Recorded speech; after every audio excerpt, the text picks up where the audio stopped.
আচ্ছা, আপনাদের একটা জিনিস যে বাংলাদেশে ভূমিকম্প হয়েছে, ঠিক আছে? বাংলাদেশে যে ভূমিকম্প হয়েছে, এটা যে ভূমিকম্প মানে সবাই বাংলাদেশের সবাই টের পেয়েছে এবং হচ্ছে খুব ভয়ঙ্কর ভাবে ভূমিকম্প হয়েছে।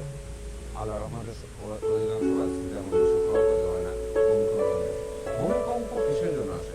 আসলে আমি যদি ইসলামিক ভাবে বলি, ভূমিকম্প আসে হচ্ছে একটা কারণে, সেটা হচ্ছে সতর্ক করে দেওয়ার জন্য।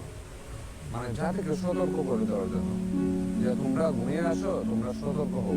The আমি সতর্ক air is মানে filled তোমরা with বলবো সতর্ক কোন ধরনের সতর্ক, fireflies. You মানে gaze খারাপ at কাজ me হলে সতর্ক মানে with করে দেন open এবং হচ্ছে eyes. কত The ভয়ঙ্কর লেভেলের night is সতর্ক হলে falling soft মানে and কিভাবে deep. ভূমিকম্পটা It's আসে। তাহলে time একটা for জিনিস you. হয়তো এখন আল্ট্রা মডার্ন যুগে এগুলা বিশ্বাস করবে না, কিংবা হচ্ছে এগুলা বিশ্বাস করার কথাও না, কারণ হচ্ছে অধিকাংশ মানুষ এগুলা বিশ্বাস করে না।